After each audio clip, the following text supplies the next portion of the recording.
My name is Jason. My name is Tom. And this is Fear of a Black Dragon, an old-school RPG podcast.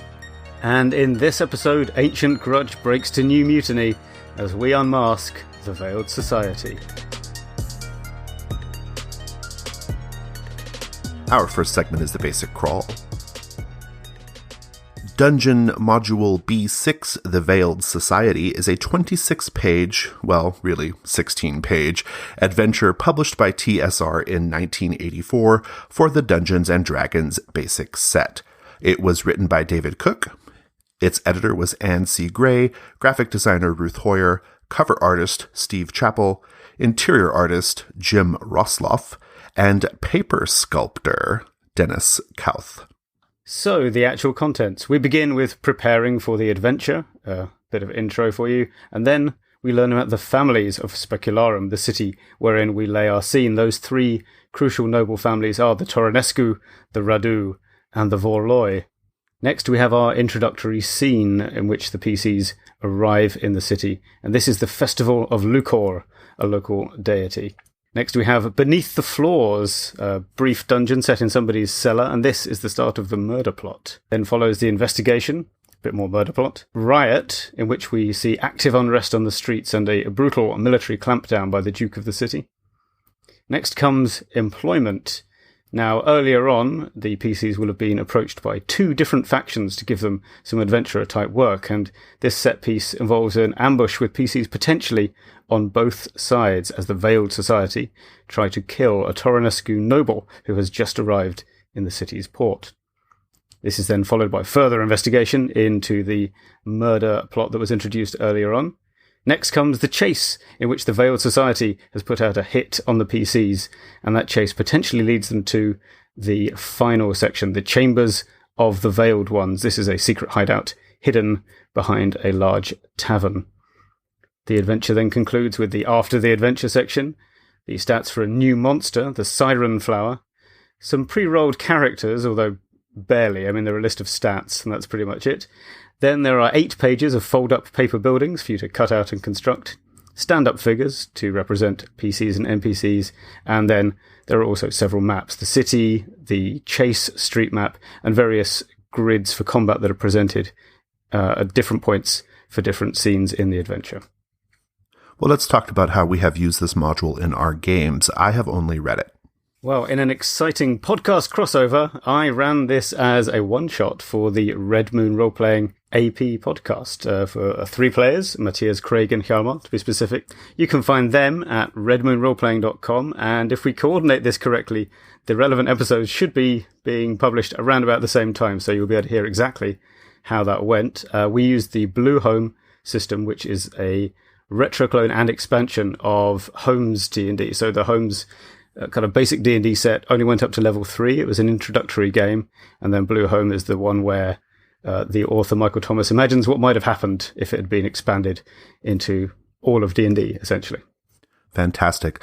Let's talk about things we liked in the Veiled Society. I'm going to be perfectly honest. I did not initially warm up to this module. I read it and wasn't convinced there was much interesting going on, but I have somewhat come around to it. A lot of my coming around to it involved reading your notes in preparation for this to see what you liked about it so much. And so why don't you kick off, Tom? Like, what is so great about the Veiled Society? Well, sure. I mean, I don't know if it's great. I'm not going to say this is up there as one of the all-time classics in my opinion, but I had a similar kind of reaction. The Red Moon guys suggested it as one of their options, mainly because it's quite short and we only had one session to play, so it was a good choice from that standpoint. And when I first read it, I did think, well, what's going on here? It seems very railroady because it's presented as a sequence of scenes that seem to really only go in one direction. But as I kind of thought more about, compared it to other options we had and eventually did go, yeah, okay, let's do the Veiled Society, it was because I realized that what's actually happening here is a kind of hard-boiled mystery in a fantasy setting. So there's this sense of a much bigger picture going on, which only comes together for the protagonist at the very end. And even then, when you kind of finally get into the secret hideout of the secret society and presumably defeat them in a fight and perhaps encounter their leaders, you know what has happened, who did the murder, who ordered it, who carried it out, but you can only really speculate as to exactly why and what might have motivated them to go after these particular people. It definitely has that kind of mean streets of the city feel to it, even though it's in a medieval milieu. And I found that did actually work quite well. I wasn't totally convinced it was going to before I started running it, but it did work out pretty well in the end. And like I said, as I read your notes to kind of see what you liked about the module, I kind of reevaluated it, and I can see what you're saying there. I mean, one of the things that I think is pretty nice about the Veiled Society is it's a module that knows what it wants to be, right? It knows that it wants to be this sort of pulpy, hard-boiled, noirish kind of thing in a fantasy setting, and you can see that in a few different places. For example, in the beginning, there's some advice on running a city adventure, and I thought that section very astutely identified what's important in a story like this, which is playing the NPCs with emotion, right? That was specifically called out, and I thought that was a great touch, because in a pulpy story like this, the emotion, the melodrama is kind of the fun of it, right? Yeah, that's right. You need people to be spilling their guts to the player characters or the detectives. You need people to... it starts with an argument in the street that potentially breaks out into a massive brawl. There's, people getting murdered and people being upset about it, people being terrified by noises in the basement. And all of that is what motivates what goes on. I will say there is a bit of a problem with the way that the plot advances in a linear way. And I think there are certain scenes later on that are probably not going to play out the way they're presented. But that said, the fact that it has a few fixed events that show you these kind of flashpoints of the vendetta that's going on between the three families and their hatred for each other. Specifically, there's the when the cops come to arrest the PCs for the murder, which they may not even know about if they didn't discover that room in the opening weird little cellar dungeon. There's the riot, which, has been alluded to by having this unrest during the festival of Lucor, but actually breaks out into a proper peasant uprising later. And then finally, there's that attempted hit on the PCs for a never disclosed reason towards the end. Right. And it's interesting because it allows you to kind of be presented with this ongoing backstory, but no matter what the player characters are doing. Like whether they're just sitting around in town waiting for their ship to arrive, or as the Red Moon guys were doing, as soon as they heard about the three families, they were like, well, this sounds like potentially lucrative. We should go get involved in this and find one of them to employ us. I think that's actually not what the adventure writers expected people to do, but it is what they did, and it still worked out. So you've got a sandbox available, and then this kind of superstructure of the background plot going on over the top. And I think that works reasonably well.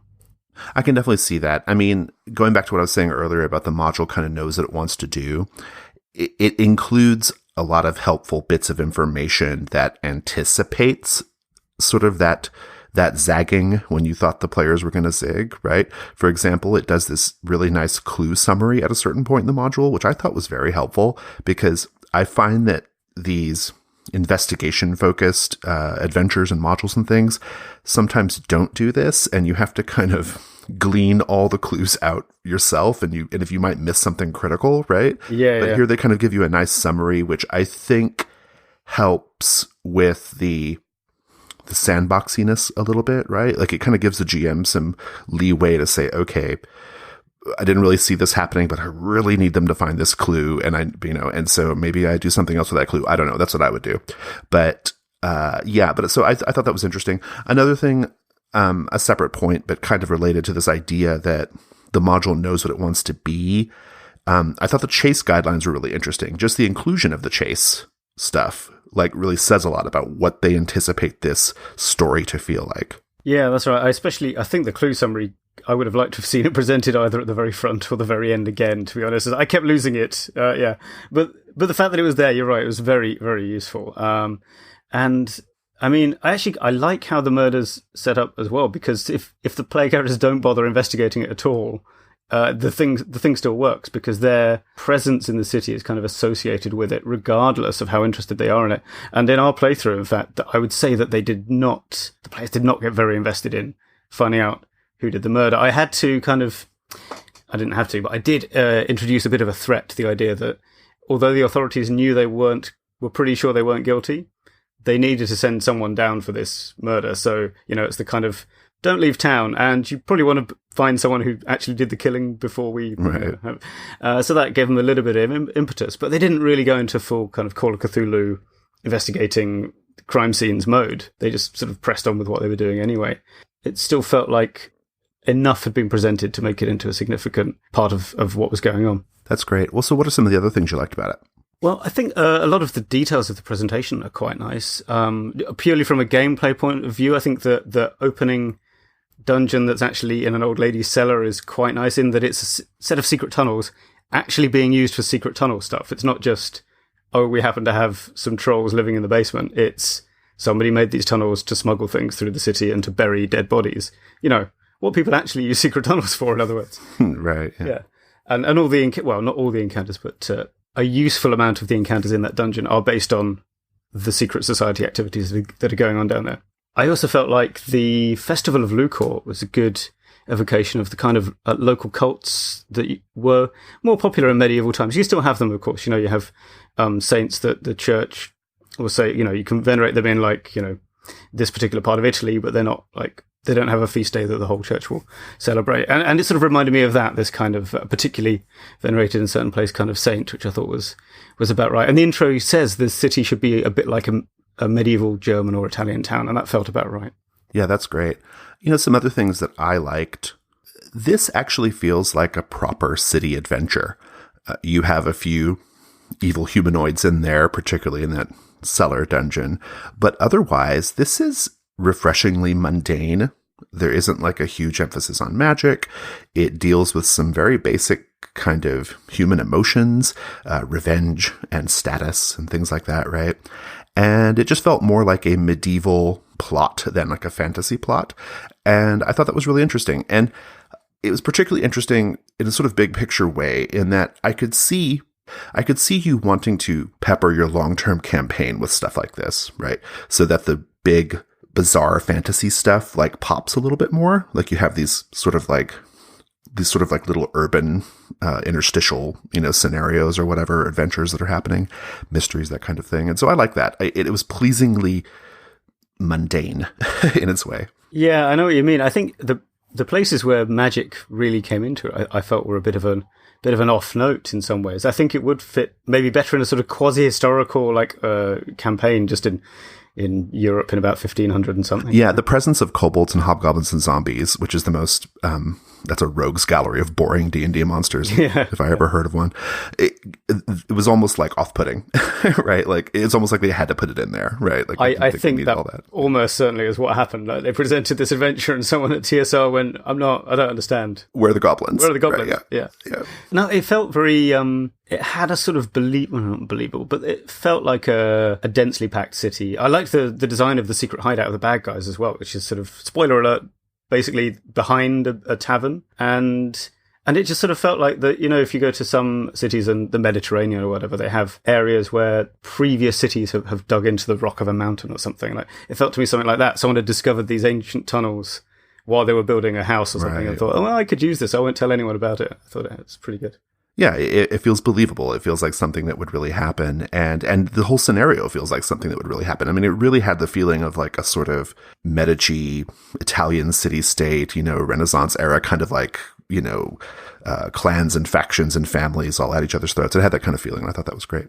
Another thing that I really liked about this module, I wouldn't say I liked it in the way that I sometimes like these modules from a sort of historical standpoint, meaning I wouldn't use this in my day-to-day gaming or at all in the modern day. I would not use this, but I appreciate that it's there.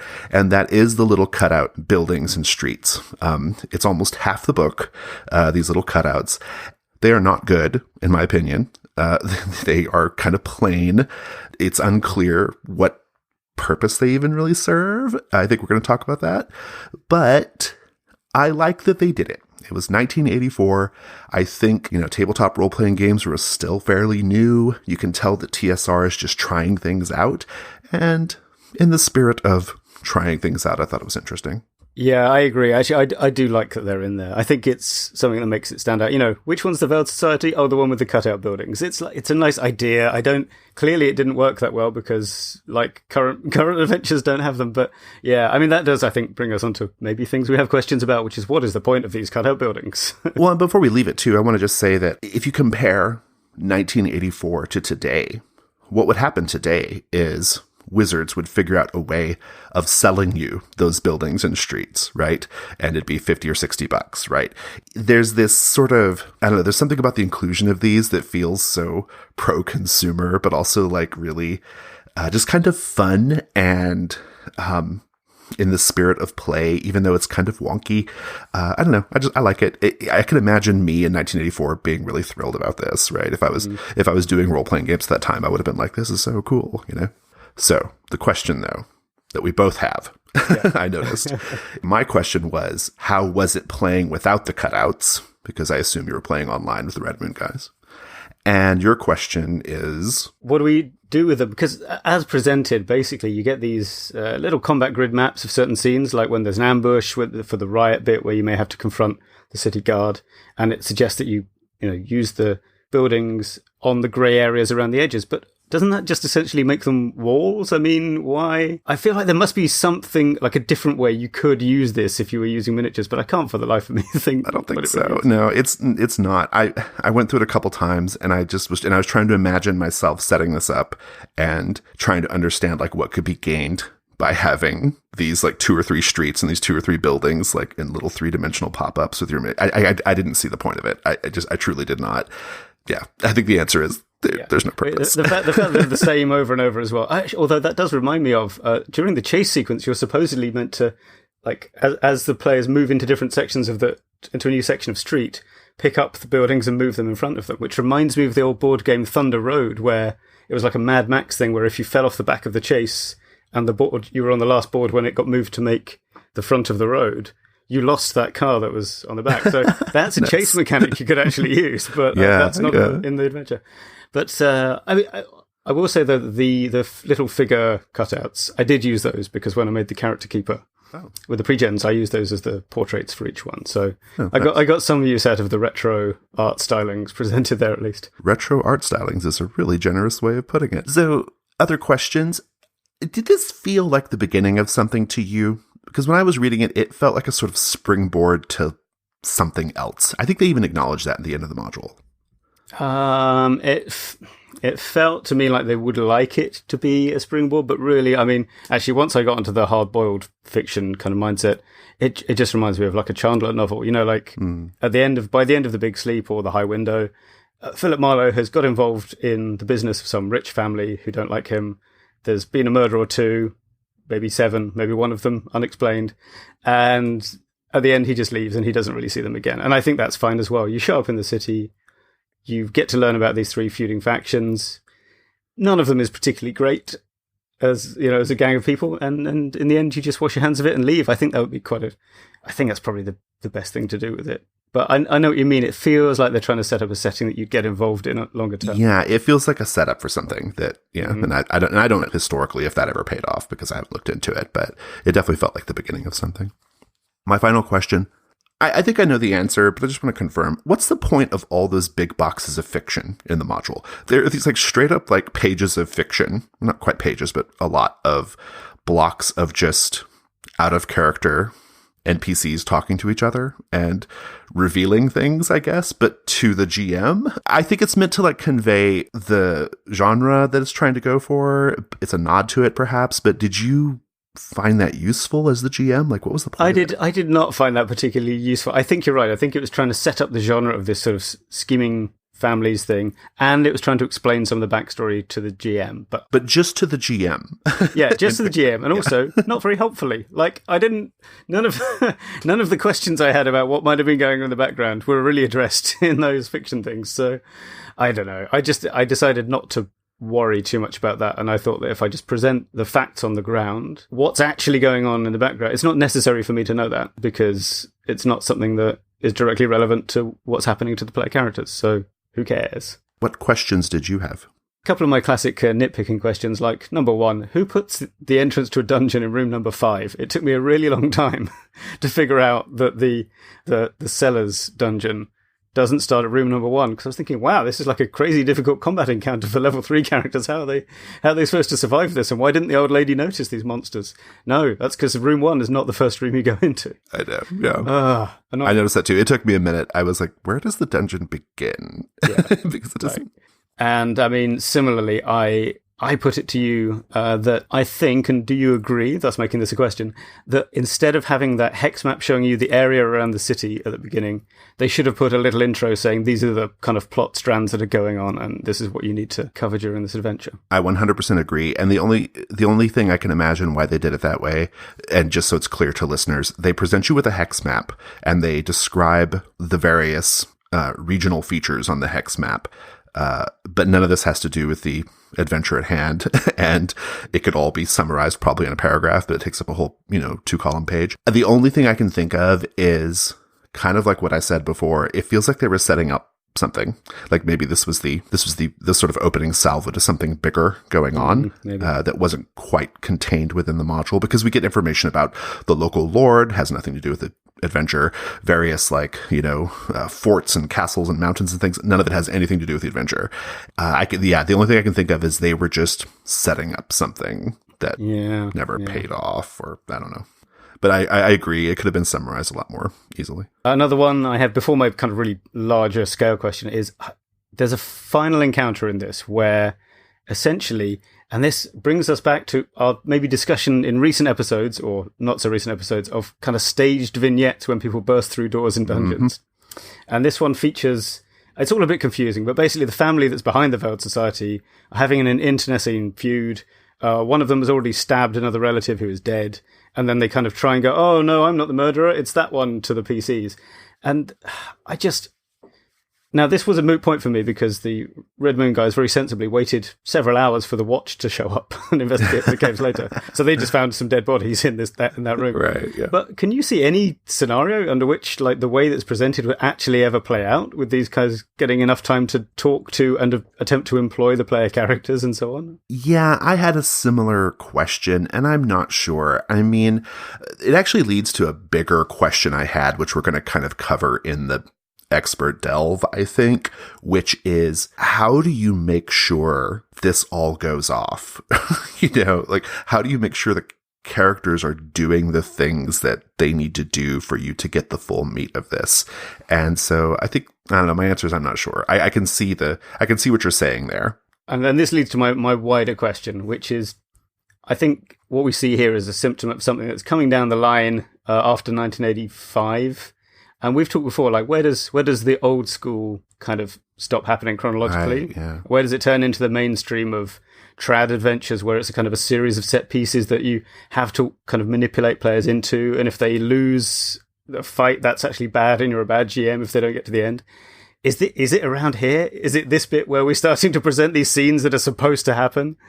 I don't know. I mean, well, a number of years later, we got that Opera House Dungeon magazine one that we covered, that our most controversial episode. I can't even remember the name of the module, though. But listeners, as you can see, we're kind of building up to something here. Yeah, I think this is really starting to press into the expert delve territory. So why don't we go ahead and move on to the chain lightning round so that we can get to the expert delve. Chain lightning round. I like that there are Romanian and or Greek naming conventions used for all the NPCs throughout this, which gives everything an interestingly different sort of Eastern Mediterranean or Black Sea feel. I love the very, very top of the cover of the module where it says, special cutout section for adventure play. This is a great example of what I lovingly call 1980s toy advertisement speak. Adventure play, that's not a thing, but I kind of like it. It sounds fun. Like all the very best secret society hideouts, the meeting chamber contains people in robes, a mysterious masked leader, and a large bronze gong. And I was very fond of this paragraph in the module. If the characters discover the murdered woman and report it to the authorities, they are held for questioning. The characters have no difficulty proving their innocence if they agree to an examination by a clerical tribunal. If the characters do not agree, they are considered guilty and hanged in a week. And I like the preposterously trusting nobleman that you can meet if you work for one of the families, who gets the following bit of dialogue. "Well said, dog of a beggar, and so you shall join my bodyguard." Very Lord Flashheart from Blackadder. Let's go to the expert delve. It's the expert delve. Tom, what are we talking about? We are talking about the character-based sandbox in City Adventures, maybe the court crawl, if you want to call it that, if there's lots of nobles involved, and how that combines with hard-boiled stroke pulpy action stories. Why don't we start with a definition of hard-boiled / pulpy stories? Like, what's your definition of that? Give us some examples. What are some of the key characteristics there? Okay, so the first thing to do is to disassociate hard-boiled fiction from film noir, which they're often kind of... Right. They overlap in the Venn diagrams of genre, but they are not the same. So yeah, hard-boiled things literally come out of pulp fiction, like things like Black Mask in the 30s that Dashiell Hammett and Raymond Chandler and others wrote for. And they often featured detectives and cops and so on fighting for justice. I have a quote that I've prepared ahead of time, conveniently. I'll deliver to you now. This is from Raymond Chandler's essay called The Simple Art of Murder, but not the one that actually shows up in books all the time. You have to look harder for this one. But it is the source of one of the most widely repeated maxims of his. So he said in this, that as to the emotional basis of the hard-boiled story, obviously, it does not believe that murder will out and justice will be done, unless some very determined individual makes it his business to see that justice is done. And there's a follow-up bit that we'll come to later when discussing plotting in this. But yeah, that's pretty much the idea. It's these sort of characters who take action, not necessarily physical action, but usually, and see that justice is served despite the inaction of corrupt authorities and a criminal underworld that controls everything and a general nefariousness in the world. So this is interesting, and I think right away you can start to realize some of the tensions when you are taking a D&D dungeon crawling type game and trying to transpose it or layer on top of it this sort of hard-boiled fiction. You can kind of see some of the tensions, right? Because in my opinion, fantasy dungeon crawly type games are a little bit more, I think in this era especially, they're very guided. They're very on rails in a lot of ways, like, but not in a way that feels dishonest. And what I mean by that is when they go down into a dungeon, room 1, connects up to room 2 and room 3, and they know that, and there's a logic to it, and that's just the way it is. What I think is tricky here, and I think what we're going to talk about, is how do you take that guided experience, which nevertheless feels believable, it all hangs together, and do this, right? And not have it feel forced or railroaded. Is that the basic idea here? Yeah, I think so. And I think to a certain extent, the model that you have to think about if you're coming from a dungeon crawly game is that you need to think about the wilderness travel that you do before you get to the dungeon, because in the same way that the genre of D&D is kind of the Western, and of course the Western has a lot of similarities to hard-boiled in that it often features gun-toting heroes who take the law into their own hands. Yeah, you're right. I think if you try and treat the city adventure like a dungeon, that's not really going to work out for you, because it doesn't have that. Yeah, logical progression is right. It doesn't have these well-defined turning points where you can make branching decisions. Yeah, well, so that's kind of my take on it. Like, what do you think is the real crux here of the conversation? Like, what's our vector as far as this goes? Well, the vector is that what made me think about hardboiled fiction is the not very competent hit job that the Veiled Society does in the adventure right. on the characters. Because if you think about it, that basically is, in summary, they send one guy with a crossbow to shoot at a party of, presumably 3 to 6 characters. If he gets chased, he runs round a corner where there are, I think, 3 or 4 more crossbowmen who also will fire one shot and then not have time to reload and then run away. And they never really explain why this is. And it occurred to me that actually by this point in the adventure, no matter what the PCs have done, they've probably done something that would justify the Veiled Society killing them. And that made me think of a little bit later in that Simple Art of Murder essay, in which Chandler's talking about how he and his fellow writers, and sort of before he became a household name, when they were writing for Black Mask and other magazines, he said, and I quote, The demand was for constant action, and if you stopped to think, you were lost. When in doubt, have a man come through a door with a crossbow, okay, he said gun, in his hand. This could get to be pretty silly, but somehow it didn't seem to matter.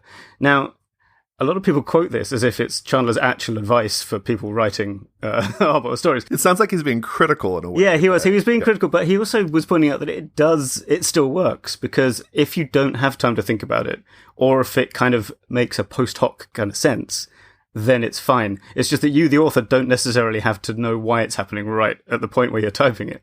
Well, and you can transfer that to the gameplay experience, right? I mean, there is something about the world doing its thing, the setting doing its thing, and your characters are just there doing their thing, which may or may not be connected to the other thing. There are actually several very distinct moments in this module that are not big, but pronounced sort of city level, mystery level events, right? That the players may or may not even be involved in, right? And so I think that this idea in Chandler's case of the writer not needing to know why the guy ran in with the gun at that moment, it makes a lot of sense in this context too, because there's a value in the players seeing the world happening, and they don't necessarily have to know like what all the details are to get involved, right? Yeah, exactly. To rewind and lay out the situation here a bit for you, dear listener who has yet to read the module or listen to the accompanying actual play podcast. So early on when they arrive in town, one or more of the PCs gets approached by the Veiled Society to do some presumably criminal work for them. So by the time the crossbow hit job shows up, there are a few options. Either they did what the Veiled Society wanted them to, and now they know too much, or they refused to, and now they're a dangerous wild card that needs to be eliminated. And that works either way. And in fact, while I was preparing for this episode, I thought of a third option, which is that the actual targets are the hitmen who've been sent on a suicide mission where these presumably quite competent player characters will just eliminate them, and the Veiled Society don't have to dirty their hands with it. Honestly, I'm not sure if that was the writer's intention. I think that may just be a happy accident, but I still think it works.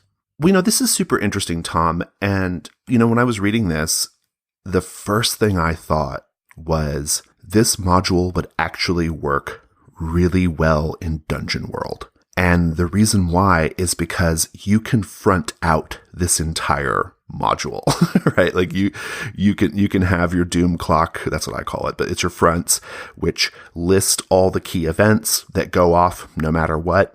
Maybe you hint at these events to the players. Maybe you show them little flashes of it. Maybe you put it right in front of their faces. But in any case, the city is happening, right? The story is happening.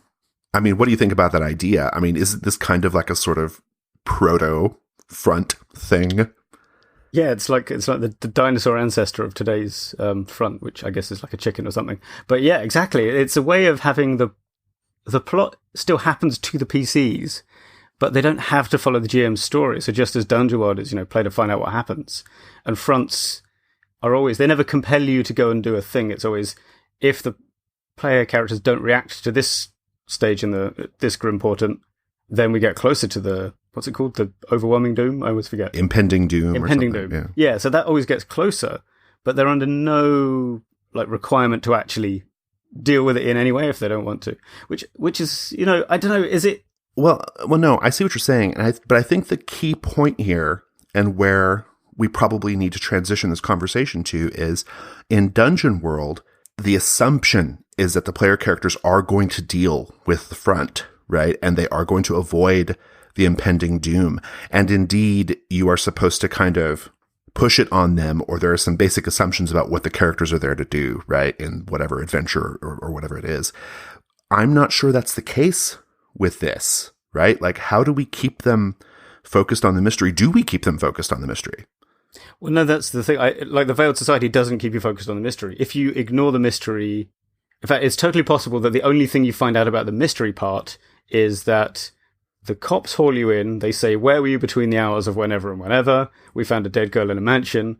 And then you never interact with that plotline again inside the adventure. And then the Veiled Society try and kill you.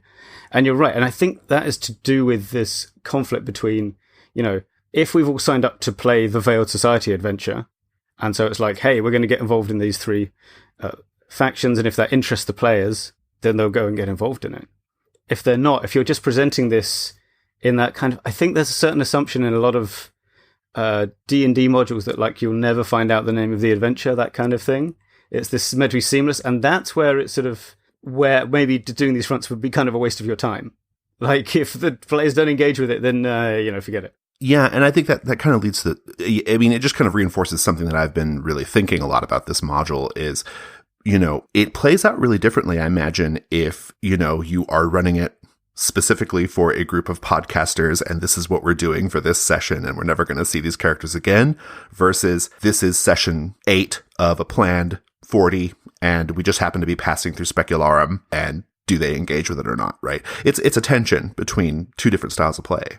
Yeah, definitely. I imagine that's correct, but of course I've only run this once, so I don't have a control to test it against. But I think that's definitely the case. I could even see as I was sort of running through it, in a way, the players' enthusiasm to actually engage with the plot conflicted with the text. That it sort of assumes that they're not really going to be doing anything. In a way, that it just sort of assumes that they're happy to like go along with whatever menial jobs down the docks they're offered. And then when you get these guys who show up in town and want to get involved in local politics, the text doesn't really prepare you for that. It's got this generic jobbing murder hobos plot kind of in the back of its head. And that, I think, is why we need to talk about fronts. Because in Dungeon World, we can assume, or there's an agreement that there's less player agency when we introduce the fronts. Because they've exercised the agency by saying, I want to come and play your Dungeon World game, and we're going to do this kind of adventure. And we're going to find out about whether or not the demonic portal opens in the far north, and that's what we're going to do. And presumably they had a lot of input. Exactly. Whereas this model seems to be, all right, no, I think it is. It's assuming that all the agency happens at the table, and the players are not required to, and indeed maybe not allowed to, think about what's going to happen too far ahead of that. Does that seem? I think that's a great thesis. Yeah, absolutely. Yeah, it makes total sense. I mean, it's almost like the difference between very, very modern styles of play and this sort of older style of play, right? Yeah, I mean, I'm not even sure that anyone even like playing D&D 5e would come along with that sort of assumptions anymore, right? It would always be, we're doing this adventure, like we're going to go do the Tomb of Annihilation. We're going to hex crawl through a jungle. That's what you would expect to do. Yeah. So I guess my question is, or perhaps my theory is, that I think the Veiled Society model, if we can call it that, does then have some advantages compared to, what you would see in a D&D adventure today or in a Dungeon World Fronts model, which is that it is less coercive. And if you want to have that sandboxy, we could leave town at any time feeling, then it's really good for that. It allows you to have the, when I was a LARPer in the early 2000s, we used to call the 9 p.m. Sabbat attack, where for no real reason, 2 evil vampires would show up so that the people who had combat disciplines could have a fight. Or in this case, the sudden gunmen coming through the door. You can have that happen, and it's just a thing that happens in the world, like the characters getting rained on, and they can just choose to use that as like learning about the climate stroke level of violence in the area, or if they want to follow up on it, they can. And if they don't, they could just leave town and ride over to the next place that needs their Wild West help. Yeah, if you're doing a sandboxy, hex-crawly game, maybe that's what you want. Maybe you don't want fronts, or rather, to save yourself some prep time, you don't want to front everything out because you want to have more available directions than that. I mean, that's interesting, and that's great. It's not how I play. I don't think it's just not the type of gaming. It's not the type of gaming I do. I just don't, I don't even play with the same group of people all the time, right? I suppose the sort of other side of this coin is, let's say you do want them to do the Veiled Society, right? Like, you want them to engage with all the stuff. That's what we're here to do. How do you make sure that it doesn't feel railroady? How do you make sure that you are not just dropping things in front of them that you need them to see, which, by the way, is what I would do. But like, how do you make it not feel like that, right? I think that's kind of the interesting question here. Like, how do you make it feel organic? How do you make it not feel forced? Well, I know we've talked before about some structures for doing that, where you have certain ways in which you feel like you're getting deeper and deeper into a story as you go along after you hit certain genre milestones, for example. One thing to consider is that, like, you don't necessarily want to plan that many clues and things ahead of time, but rather to just sort of be aware of the situation, keep everything simple within each stage of the plot. So like, for example, at the murder scene in Veiled Society, then during the riot, there are some things going on that you could learn about. And later on, when you go to the secret hideout, keep each of those things quite simple so that depending on what the players actually investigate, you then think about, oh, well, what would they find when they look over here at this thing? What would they learn when they talk to people who live next door? But don't actually have all those things prepped, because that way lies madness, basically. And creating a string of clues to follow also never works. That's just a game of guess what the GM is thinking, and that is frustratingly impossible as well. It's super interesting. I mean, I think maybe this is a good time for me to share how I set up stories like this or adventures like this. My method is probably going to seem a little railroady, but in play, it doesn't feel that way. I've never gotten that comment anyway. And what I do is, and it's kind of a more specific thing, or a more specific version of what you just said. I like to come up with lists of clues or important encounters. Mind you, depends on what kind of mystery we're doing, right? Like if it's more of a forensic sort of investigation where it's important that they find, bits of physical evidence, that's one type of thing. Or if it's more of this pulpy or even noirish kind of thing where the important thing is like interacting with people, then it's handled the same way, but it's just important to kind of keep those sort of genre conventions in mind, I guess. I divide them up, or I create a list of them. They are specific enough to where the players can advance in the investigation or whatever the story is, but they are not so specific that they can't be airdropped wherever I need them, right? I divide the clues and encounters up into 3 to 5 what I call layers, depending on the complexity of the scenario. And mind you, this is something that I would like to have written completely from my own creativity and imagination, something from the ground up. But I've done this with modules as well, where I just sort of do the same process, but I kind of break it all apart and tear it apart and gather the clues in that way, right? I've got 3 to 5 layers. The top layer are clues and encounters that are very surface level, just enough to kind of get things going. The deeper layers deepen the mystery, enhance the danger, and kind of ultimately point to where they need to be to finish. The last layer is usually not even a layer of clues. It's just the sort of big finale or the reveal or whatever. And the way it kind of works is they can't move to the next layer of possible clues and encounters until they have unlocked the prior a certain number of clues in the previous layer, usually like 2.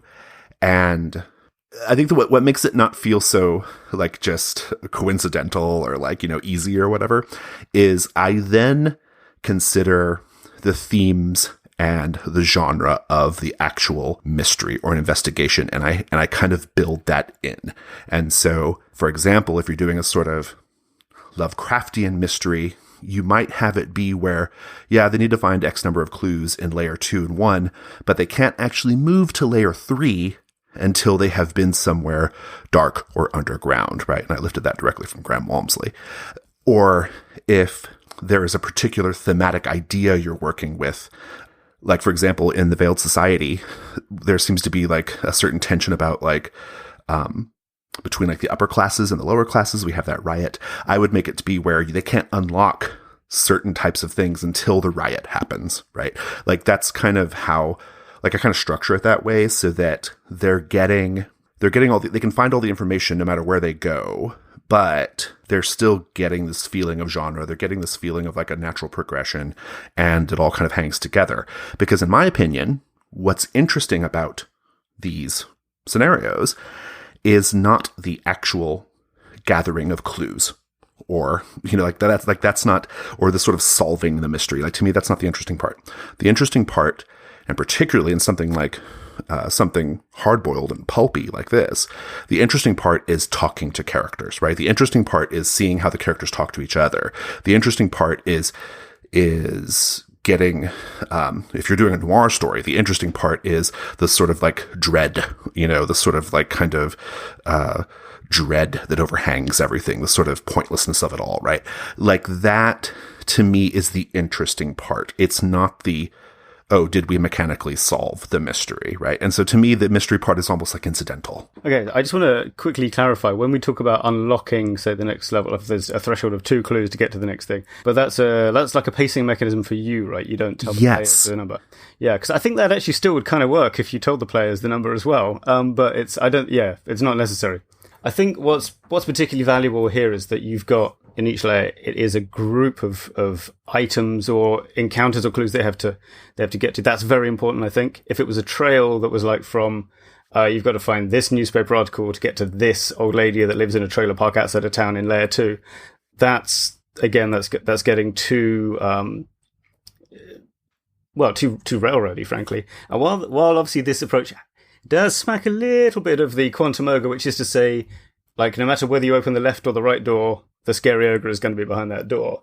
I don't think it is, or it's not necessarily coercive, because you are, I'm assuming you're not just like literally, dropping a newspaper article in front of them and it's always going to be the same clue with a little handout, even if they look in the wrong drawer. Rather, it would be like, this information is available on, say, a piece of paper, and if they look in the police archives, they might find it. If they go to the library, it's the fact that they're looking for it in a believable place for it to be found. That's the key thing. Precisely. That right? It's not like, here is the newspaper article that reveals X, and you can find it wherever. It's the information is X. And like you said, if they're in a library, that information's in a book. If they're at the police headquarters, that information is in a case file, right? Like, it's that kind of thing.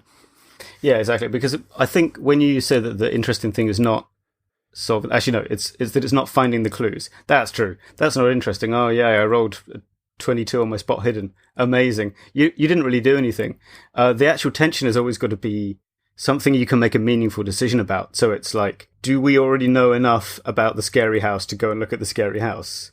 But if we wait longer, is something bad going to happen? That's an interesting decision. Whereas, and actually the thing is, what's frustrating about a lot of classic investigations, especially in like older, like 90s Call of Cthulhu mysteries, they'll sort of allude to this, like it takes X hours to read this many newspapers. But then there's no actual tension about it. It's just like, well, how many times are we going to roll the dice? Yeah. So, you've got to be more explicit about maybe the looming danger, maybe have a front with some importance on it that makes you think, maybe I shouldn't be spending 4 hours in this secondhand bookshop. Right. Maybe I should be getting out there. So that is interesting. And as you say, the layers technique, as I think, maybe not originated, but certainly well put by Graham Walmsley. Oh, yeah. I ripped this off from Graham Walmsley. Yeah. Is very good for the genre of things. I think it's very important that it's a pacing mechanism where the scene shifts from one point to the next. The obvious one, is horror, where like you start off in, daylight, normal spaces, something's weird. Then you end up in somewhere decaying and strange, or you meet someone who tells you a story they heard about someone being harmed by the monster. Next layer down, you actually see someone who's been had this weird magic spell cast on them. And only later, when you're underground or up on a mountaintop or something, do you actually come face to face with the final horror. That's the kind of threshold you need to be passing in each of these. Well, and I think the reason why I bring all this up as well is just kind of resolve this sort of question that we were kind of banding about earlier, which is this module, the Veiled Society, I imagine plays out really differently depending on your goals, right? And depending on the structure of the play group and depending on the length of your campaign. Is it a one shot? And to me, the core tension of the Veiled Society, as I was reading it, is if I want them to be doing the Veiled Society, if we're just here to do the Veiled Society, how do I make sure they do the Veiled Society? How do I make sure they do all the things? Because I want them to do all the things. Yeah, well, that's true. I'm a little bit less concerned about that. Actually, at one point, I was a bit worried running this for the Red Moon guys because I wanted to give them that kind of OSR-y, sandboxy, you don't need to do anything you don't want to do thing. But at the same time, I had one eye on the clock and I was like, oh man, I don't know if I can afford this extra combat encounter. But luckily they didn't. That dilemma didn't rear its head for me. Well, and to finish my thought, it's how do I get them to do what they want to do without it feeling forced, right? Yeah, well, that's what I wanted to say. Is I think it's interesting that the problem with the Veiled Society is when they asked me at the beginning, "What's this going to be like?" I couldn't tell them. Whereas if you've got your layers system at work, depending on the way you do it, if this is going to be pulpy, or if this is going to be a bit scary, or if this is just going to be like a Romeo and Juliet style feuding families thing, you can tell people in advance that it's going to be roughly like that. That's the real advantage there, I think. And I know that they're going to get to that secret chamber at the end too. So. Well, I'm less excited about, because I think it should be a good option. You should be able to not bother going to the secret chamber, right? I think that's important. That's important to me. Like, you should be able to sort of change tack or back out anytime. But you certainly know they're going to get to, at least if they want to, they're going to be able to press on into that inner sanctum. That's the key thing, yeah. Yeah, it's interesting. I mean, I think the Veiled Society definitely, it's an older module. It definitely exposes this kind of like tension between modern styles of play and kind of what came before. And what I think is really great is you don't have to discard these old modules, right? Like, yeah, maybe these old modules don't quite work for how we game today, but there's still a lot of good stuff there. And how can you sort of break them apart or this is what I would do, break it apart and rejigger it to make it work for how my table is going to go. It sounded like you were a little bit more trusting of the group and you just sort of let it all happen. And maybe that would work out, I don't know, but I like to have it's an organizational thing too, right? Because I don't want to be referring to the module all the time, right? Like, I want to kind of have, if I kind of break it out into my little way of like compartmentalizing everything and sort of making lists and layers and things, I have also really like sort of studied and handled the module. And so I can kind of be a little bit more adapt on the fly, right? I can't say at the end of this that I know what our point was, but except to say that we did say a lot of interesting things, I think. What do you think? I think the main thing is, don't worry about having a backstory for your random gunmen. That might have been the extent of it. Yeah. That's my takeaway from all this. Good. Well, why don't we just go ahead and go to the companion adventures then?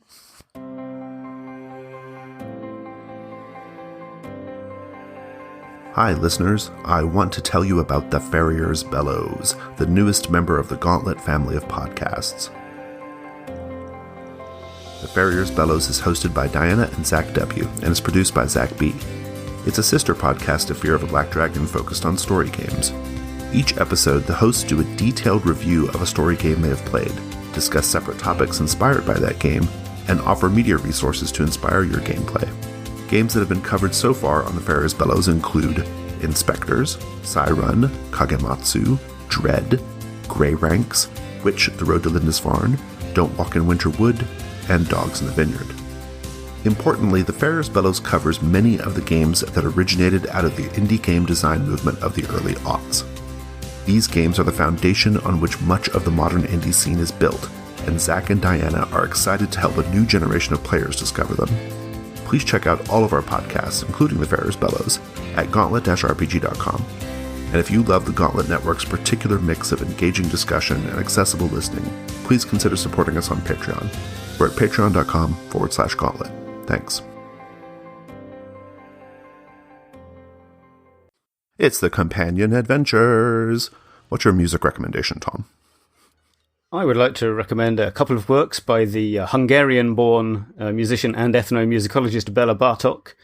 He used to go around collecting various kind of folk songs and dances that were present in the Kingdom of Hungary at the time, and then he would use those in his own compositions as well. So the two I'd like to recommend to go with the pseudo-Romanian city in the Veiled Society are the Romanian Dance Suite, that is serial number BB61, and Romanian Folk Dances, that is BB76.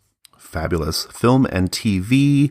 I have a TV recommendation, Game of Thrones, Season 2, Episode 6, particularly the 6-minute segment that is the riot in King's Landing. You can just go watch it on YouTube if you don't care to watch the whole series up to that point. But and also content warning there. It's got some sexual assault stuff. Just be mindful of that. It's also just kind of gruesome. But I really love this bit because there's a riot in the Veiled Society, right? And I think it's easy to just sort of say, oh, the people are rioting and, kind of have that be the thing, right? And just kind of leave it at that. But actually, what I think is interesting about this Game of Thrones episode and about the idea of sort of medieval riots in general is you get to see that the people in power, the royalty and whatnot, their grasp of everything, their hold of everything is pretty tenuous and is only achievable by terrible violence. Like there is no, in this little moment in Game of Thrones, there's this moment where you think, Jesus Christ, they might kill the king and the queen and everything. Like, this might be it, And because this riot just becomes so bloody and violent and scary, right? And so I just like the idea of like not letting that riot moment pass. Get some good inspiration for it. So. Nice. I've also got a film. I was about to say a film and TV recommendation. It's a film recommendation, and that is Brick from 2005, which is a kind of neo-noir set in a high school. And it's worth watching mainly because it's good, but also because it kind of shows you how the Veiled Society plays out. Roger Ebert's review at the time said, "The story is never clear while it unfolds, but it provides a rich source of dialogue, behaviour and incidents, and you can't really ask for much more than that from the Veiled Society either." Yeah, absolutely. Other film recommendations? Yeah, well, I've got the 1968 Romeo and Juliet, the Franco Zeffirelli one. Not really for the performances, which, apart from Michael York swaggering around as Tybalt, is not that great, but just for the look, the medieval, colourful clothing and so on. I think it's bang on for the Veiled Society as it is described, but it has also occurred to me that I think this adventure would also be really good if it was set in Verona Beach, as in the Baz Luhrmann version, with everyone like Hawaiian shirts or just like really cool black outfits. So maybe just do that instead. I have some game recommendations. So we kind of hinted at it earlier, but Cthulhu Dark, in particular, the now defunct addition to Cthulhu Dark called Darkest Depths. It's defunct, but I love it. I love it. I think it's great. I don't know. It's like some of the best RPG advice ever. It forms the basis of my own sort of mystery prep. Also, Vincent Baker's classic Dogs in the Vineyard, probably some of the best GM advice. And that is it's many things, but it's a mystery game at its core. And the way you set up the town, the way you set up all the NPCs, in this way that is where they have motivations, they have desires, they want things from the player characters, but they can be kind of anywhere. You can kind of use them as you need them wherever in the mystery, is also highly influential on my particular way of prepping these kinds of things. So it might be worth taking a look at.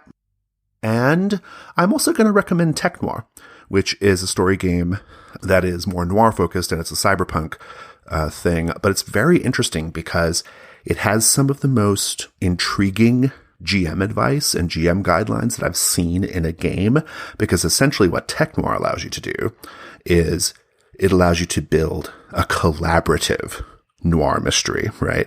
Where players grab onto one of several seeded elements, and based off what they grab onto, you as the GM then start to connect things up sort of after the fact.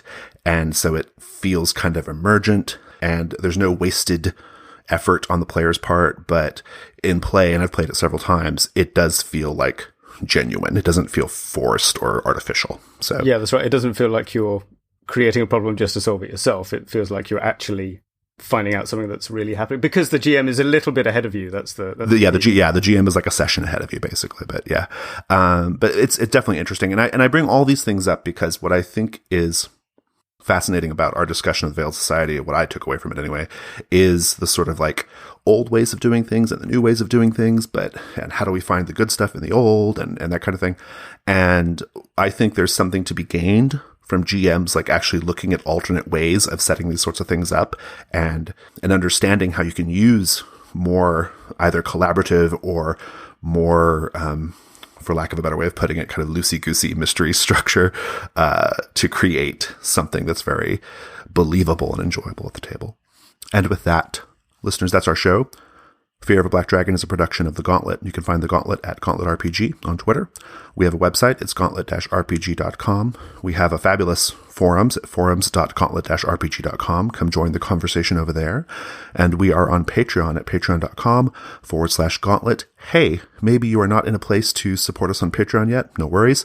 What you can do to support the show is to go leave us a rating and review, particularly on iTunes. That would be awesome. Tom, thanks so much.